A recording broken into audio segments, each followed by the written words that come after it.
Salut à tous, bienvenue sur la chaîne. Aujourd'hui, on va plonger dans l'histoire incroyable d'une icône de la télévision, Guy Williams. Plus d'un demi-siècle après ses débuts, cet acteur reste gravé dans nos mémoires grâce à ses rôles mythiques dans Zorro et Lost in Space.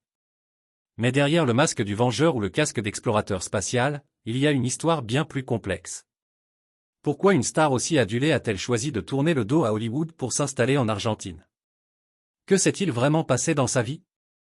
Et quelle rumeur sa fille a-t-elle enfin confirmé? Préparez-vous, car cette vidéo va vous emmener dans un voyage à travers le temps, de l'âge d'or de la télévision aux rues de Buenos Aires. Si vous aimez les histoires de stars légendaires, n'oubliez pas de liker, de vous abonner et d'activer la cloche pour ne rien manquer. Allons-y. Guy Williams, c'est l'archétype de la star des années 50, charismatique, grand, élégant, avec un regard perçant et une voix qui capte l'attention. Mais son parcours est loin d'être classique. Né dans un quartier modeste de New York, il a gravi les échelons pour devenir une icône mondiale, avant de choisir une vie loin des projecteurs. Cette vidéo va explorer chaque facette de sa vie, ses débuts, ses succès, ses frustrations, et sa quête d'une vie plus authentique. Alors, installez-vous confortablement, car on va remonter le temps pour découvrir l'homme derrière Zorro et Lost in Space. Guy Williams, de son vrai nom Armando Joseph Catalano, voit le jour le 14 janvier 1924 dans le quartier de Washington Heights, à New York. À l'époque, ce coin de Manhattan est un melting pot vibrant, où les immigrés italiens, irlandais et juifs cohabitent dans des immeubles serrés. Ses parents, Attilio Catalano, courtier en assurance, et Clara Arcara Catalano, originaire de Sicile, vivent modestement. La famille Catalano a connu des jours meilleurs, le grand-père de Guy était un riche exploitant forestier à Messine, mais la fortune s'est dissipée avant la naissance de Guy. Grandir dans ce contexte, c'est apprendre la résilience dès le plus jeune âge. Le jeune Armando grandit dans Little Italy, un quartier où les odeurs de pain frais et de sauce tomate emplissent l'air, où les conversations en italien résonnent dans les rues. À l'école publique 189, il se distingue par son talent en mathématiques. C'est un élève sérieux, mais déjà, il rêve de quelque chose de plus grand. Au lycée George Washington, il jongle entre les cours et un job à mi-temps dans une fontaine à soda, un de ces comptoirs où les ados de l'époque sirotent des milkshakes. Mais son physique ne passe pas inaperçu, grand, avec des traits ciselés et une carrure athlétique, il attire les regards. À l'académie militaire de Peekskill, il s'épanouit, excellant au football américain et aux échecs. Ses deux passions, l'action et la stratégie, préfigurent déjà le mélange unique qui fera de lui une star. Pourtant, devenir acteur n'était pas une évidence. Sa mère, Clara, espérait qu'il suivrait les traces de son père dans l'assurance. À l'époque, être courtier, c'était une carrière stable, respectable. Mais Guy avait d'autres ambitions. Il voyait les affiches de cinéma, les stars comme Clark Gable ou Errol Flynn, et il se disait, pourquoi pas moi? Son physique 1m90, des cheveux noirs, un sourire éclatant était un atout. Mais à une époque où l'Amérique valorise les noms américains, son nom italien, Armando Catalano, est un obstacle. Sur les conseils de son agent, Henry Wilson, il devient Guy Williams, un nom qui sonne plus hollywoodien, plus vendeur. Ce changement, bien que stratégique, reflète une réalité de l'époque. Pour réussir, il fallait souvent gommer ses origines ethniques. Pendant la Seconde Guerre mondiale, Guy met ses rêves en pause. Il travaille comme soudeur, comptable et inspecteur de pièces d'avion, des jobs qui soutiennent l'effort de guerre. Après 1945, il décroche un emploi de vendeur chez Wanamaker's, un grand magasin new-yorkais. Mais son ambition d'acteur ne s'éteint pas. Il envoie ses photos à une agence de mannequinat, et bingo! Sa photogénie fait mouche. Bientôt, son visage apparaît dans Harper's Bazaar, sur des panneaux d'affichage et même sur des couvertures de livres. C'est le début d'une ascension fulgurante. En 1946, Guy signe un contrat d'1 an avec Metro-Goldwyn-Mayer, MGM, l'un des studios les plus prestigieux d'Hollywood. À l'époque, la MGM, c'est la mecque du cinéma, le studio de Autant en emporte le vent et de Judy Garland. Guy déménage à Los Angeles, plein d'espoir. Son premier rôle notable? Un petit rôle dans The Beginning or the End, 1947, un docudrame sur le développement de la bombe atomique. Il joue un bombardier de l'Enola Gay, un rôle modeste mais symbolique dans un film qui marque les esprits juste après la guerre. Mais Hollywood n'est pas tendre avec les jeunes acteurs. Les rôles se font rares, et Guy retourne à New York. Là, il se lance dans le mannequinat et les publicités télévisées, un secteur en pleine explosion dans les années 50. Les téléspectateurs américains découvrent son visage dans des spots pour des cigarettes ou des produits du quotidien. En 1951, un drame personnel le touche, son père, Attilio, décède sans avoir vu son fils atteindre la célébrité. Ce deuil marque Guy, qui redouble d'efforts pour percer. En 1952, il signe un nouveau contrat avec Universal International. Ce studio, connu pour ses films d'aventure et ses westerns, lui offre une série de petits rôles. Il apparaît dans un épisode de The Lone Ranger, jouant un shérif de petite ville.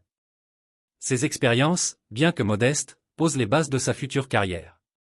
Il apprend les ficelles du métier, comment se placer face à la caméra, comment projeter sa voix, comment incarner des personnages plus grands que nature. Mais c'est en 1957 que tout change, grâce à un certain Walt Disney. En 1957, Walt Disney lance une nouvelle série télévisée, Zorro. L'histoire du vengeur masqué, Don Diego de la Vega, qui lutte contre l'injustice dans la Californie espagnole des années 1820, est déjà un classique du cinéma muet avec des stars comme Douglas Fairbanks. Mais Disney veut en faire un phénomène télévisuel. Guy Williams, avec son charisme, sa taille imposante et son talent d'escrimeur, est le choix parfait pour le rôle. Le casting n'est pas simple. Guy auditionne avec un fort accent espagnol, pensant que cela collera au personnage. Mais Walt Disney lui-même intervient. Atténue un peu, Guy, lui dit-il sur le plateau. Après plusieurs ajustements, Guy trouve l'équilibre parfait, un accent subtil, juste assez pour évoquer l'élégance hispanique sans tomber dans la caricature. Cette anecdote montre à quel point Disney était impliqué dans les détails de ses productions, et comment Guy savait s'adapter. Zorro devient un phénomène. Diffusée sur ABC de 1957 à 1959, la série produit 78 épisodes et 4 spéciaux d'1 heure.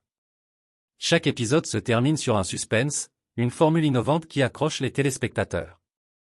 À une époque où la télévision est encore jeune, Zorro se démarque par son mélange d'action, d'humour et de romance.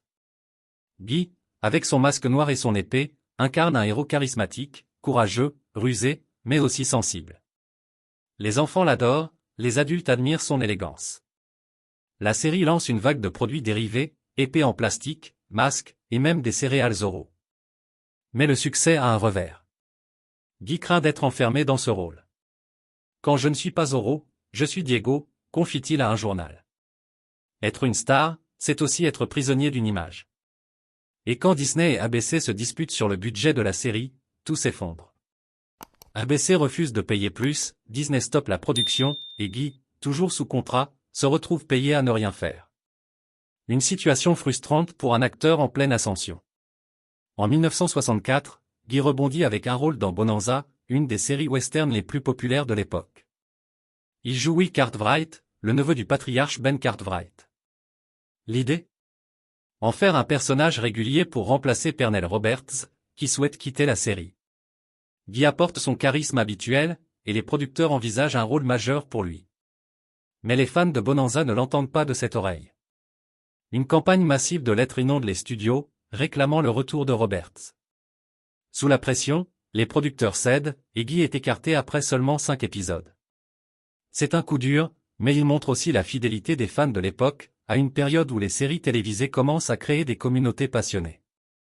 Cette expérience souligne une vérité cruelle d'Hollywood, même un acteur talentueux comme Guy peut être victime des caprices du public et des décisions des producteurs. Pourtant, sa performance dans Bonanza prouve qu'il peut jouer autre chose qu'un héros masqué. Il est polyvalent, mais les opportunités manquent. En 1965, Guy décroche un nouveau rôle majeur, le professeur John Robinson dans Lost in Space. Cette série de science-fiction, inspirée du Robinson suisse de Johann Wyss, suit une famille perdue dans l'espace après le sabotage de leur vaisseau, le Jupiter 2. Aux côtés de June Lockhart, Maureen Robinson, Jonathan Harris, le Dr Smith, et un robot iconique criant « Danger, danger », Guy incarne le chef de famille, un scientifique courageux et déterminé. Au début, Lost in Space est une série sérieuse, centrée sur l'exploration spatiale et les dilemmes moraux. Mais à mi-parcours de la première saison, les producteurs, influencés par CBS et le courrier des fans, changent de cap, la série devient plus légère, presque comique, avec un focus sur le Dr Smith, Will Robinson et le robot. Guy, qui joue le héros stoïque, se retrouve relégué à l'arrière-plan, avec parfois seulement 3 lignes par épisode. Pour un acteur habitué aux rôles principaux, c'est une pilule amère à avaler. Pourtant, Guy reste professionnel. Il ne se plaint pas publiquement, même s'il confie ses frustrations au producteur Irwin Allen. En réponse, Allen lui donne quelques épisodes centrés sur John Robinson, mais le ton de la série est définitivement changé. Diffusé de 1965 à 1968, Lost in Space produit 83 épisodes et devient un classique de la science-fiction, mais pour Guy, c'est une expérience en demi-teinte. En coulisses, Guy montre une autre facette de son talent, la gestion financière. Contrairement à de nombreux acteurs qui dilapident leurs gains, il investit intelligemment l'argent gagné avec Zorro et Lost in Space. À la fin de la série, il est financièrement indépendant, un luxe rare dans une industrie instable. En 1968, Lost in Space s'achève, et avec elle, l'enthousiasme de Guy pour Hollywood. Fatigué des rôles secondaires et des caprices de l'industrie, il cherche autre chose. En 1973, une invitation à apparaître en tant que Zorro en Argentine change tout. Là-bas, il découvre un amour incroyable pour son personnage. Les fans argentins l'accueillent comme une rockstar, une expérience qui contraste avec l'indifférence croissante d'Hollywood. Pourquoi rentrer tout de suite, se demande-t-il. Avec sa femme Janice Cooper et leurs 2 enfants, Guy s'installe en Argentine. Il participe à des spectacles locaux, rejouant Zorro pour un public enthousiaste. L'Argentine lui offre un équilibre parfait, la reconnaissance sans la pression d'Hollywood, la créativité sans les contraintes des studios. Marié à Janice depuis 1948, il trouve dans ce pays un refuge, une vie plus simple mais épanouissante. En 1989, la vie de Guy prend une tournure tragique. Il décède d'un anévrisme cérébral dans son appartement à Buenos Aires, à l'âge de 65 ans. Pendant une semaine, son décès passe inaperçu, un symbole poignant de sa retraite discrète. Grâce à l'acteur argentin Fernando Lupiz, ses cendres sont conservées au cimetière de la Société des acteurs argentins, un honneur rare. En 1991, son fils Steven exauce son dernier souhait en dispersant ses cendres dans l'océan Pacifique et les montagnes de Californie. Guy Williams a laissé un héritage indélébile. Zorro et Lost in Space continuent d'inspirer des générations, et son choix de vivre selon ses propres termes reste une leçon de courage. Comme le note l'historien Geoffrey Marc, c'est remarquable qu'un acteur des années 50 soit encore si vivant dans nos mémoires. Guy n'était pas seulement un acteur, il était un homme qui a su dire non à la gloire éphémère pour une vie authentique. Merci d'avoir suivi cette plongée dans la vie de Guy Williams. De Zorro à Lost in Space, il a marqué l'histoire de la télévision, mais son choix de s'éloigner d'Hollywood nous rappelle que la vraie richesse, c'est la liberté. Quels sont vos souvenirs préférés de Guy Williams? Le Vengeur masqué ou l'explorateur spatial? Partagez vos pensées en commentaire, likez la vidéo et abonnez-vous pour plus d'histoires fascinantes sur les légendes du cinéma. À bientôt pour une nouvelle aventure. Et voilà, on arrive au terme de ce voyage à travers la vie fascinante de Guy Williams. De ses débuts modestes dans les rues de Little Italy à New York à son statut d'icône mondiale grâce à Zorro et Lost in Space, son parcours est une véritable odyssée. Mais au-delà des rôles qu'il a incarnés, c'est l'homme derrière le masque ou le casque d'explorateur spatial qui nous touche. Guy Williams n'était pas seulement un acteur talentueux, il était un visionnaire, un homme qui a su dire non à la gloire éphémère d'Hollywood pour vivre selon ses propres règles. Alors, prenons un moment pour réfléchir à son héritage, à ce qu'il nous enseigne, et à pourquoi il continue de captiver nos cœurs, même un demi-siècle plus tard. Commençons par Zorro. Quand on pense à Guy Williams, c'est souvent l'image du vengeur masqué qui surgit en premier. Ce personnage, avec son épée étincelante et son sourire espiègle, a redéfini ce qu'un héros télévisuel pouvait être dans les années 50. À une époque où la télévision était encore un média naissant, Zorro a capturé l'imagination de millions de téléspectateurs. Les enfants jouaient à brandir des épées en plastique, imitant le Z gravé dans l'air, tandis que les adultes admiraient l'élégance et la bravoure de Don Diego de la Vega. Guy a donné vie à ce personnage avec une aisance naturelle, mêlant action, humour et une pointe de romantisme. Mais ce qui rend son interprétation si mémorable, c'est son authenticité. Il n'a pas simplement joué Zorro, il l'a incarné, avec une passion et une grâce qui transcendaient l'écran. Pourtant, comme on l'a vu, le succès de Zorro a été à double tranchant. Être une star dans les années 50, c'était risquer d'être enfermé dans un rôle. Guy l'a compris tôt, et sa crainte d'être catalogué montre à quel point il était conscient des rouages d'Hollywood.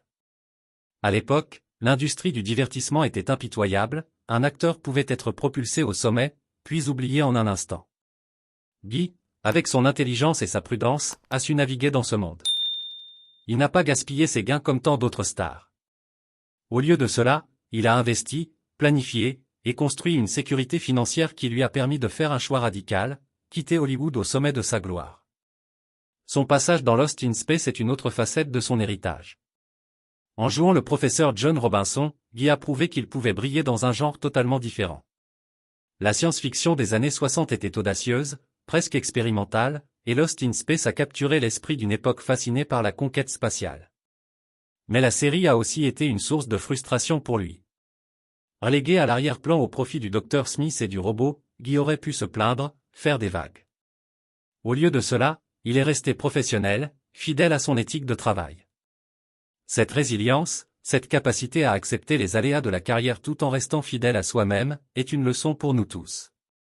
Dans un monde obsédé par la célébrité, Guy Williams nous rappelle qu'il y a plus à gagner dans l'intégrité que dans les projecteurs. Et puis, il y a l'Argentine. Ce chapitre final de sa vie est peut-être le plus révélateur. En 1973, quand Guy découvre l'amour des fans argentins pour Zorro, il trouve quelque chose qu'Hollywood ne lui avait jamais offert, une reconnaissance pure, sans les pressions des studios ou les caprices des producteurs. En s'installant à Buenos Aires, il choisit une vie plus simple, mais pas moins riche. Il participe à des spectacles locaux, rejouant Zorro pour un public qu'il adore. Il savoure la tranquillité, loin des plateaux surchargés et des contrats contraignants. Cette décision, audacieuse et inattendue, montre à quel point Guy était en avance sur son temps. À une époque où les stars cherchaient à rester sous les feux de la rampe à tout prix, il a choisi la liberté. Sa mort en 1989, dans la solitude de son appartement à Buenos Aires, est une note douce amère. Décédé d'un anévrisme cérébral à seulement 65 ans, Guy est parti discrètement, comme il avait vécu ces dernières années. Le fait que son décès soit passé inaperçu pendant une semaine est poignant, mais aussi symbolique. Guy n'a jamais cherché à être au centre de l'attention.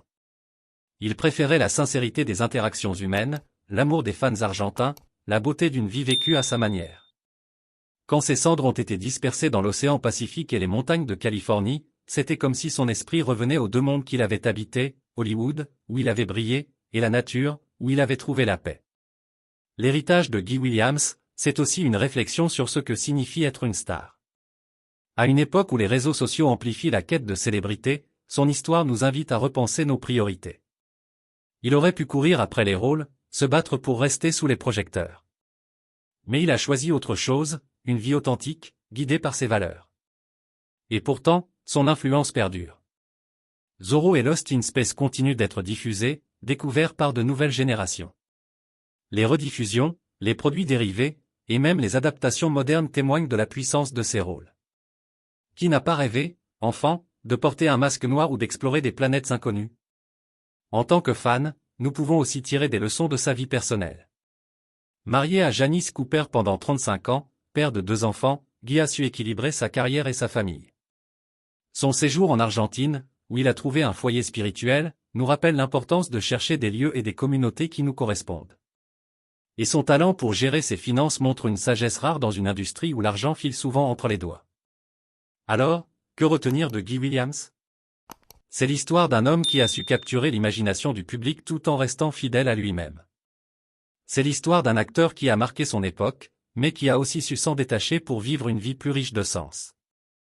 C'est l'histoire d'un héros, sur l'écran comme dans la vie. En repensant à ses rôles, à son sourire, à son élégance, on ne peut s'empêcher de ressentir une pointe de nostalgie, mais aussi de l'admiration. Avant de vous quitter, je veux vous poser une question, quels sont vos souvenirs préférés de Guy Williams? Est-ce le frisson de Zorro, avec ses duels à l'épée et ses cavalcades nocturnes? Ou peut-être les aventures cosmiques de Lost in Space, avec ce mélange unique de science-fiction et d'humour? Peut-être avez-vous une anecdote personnelle, un moment où ces personnages ont marqué votre enfance ou inspiré vos rêves. Partagez tout ça dans les commentaires, je suis impatient de vous lire. Et si cette vidéo vous a plu, n'oubliez pas de mettre un pouce bleu, de vous abonner et d'activer la cloche pour ne pas manquer nos prochaines plongées dans les histoires des légendes du cinéma. Merci d'avoir regardé, merci d'avoir partagé ce moment avec moi. On se retrouve très bientôt pour une nouvelle aventure. À bientôt!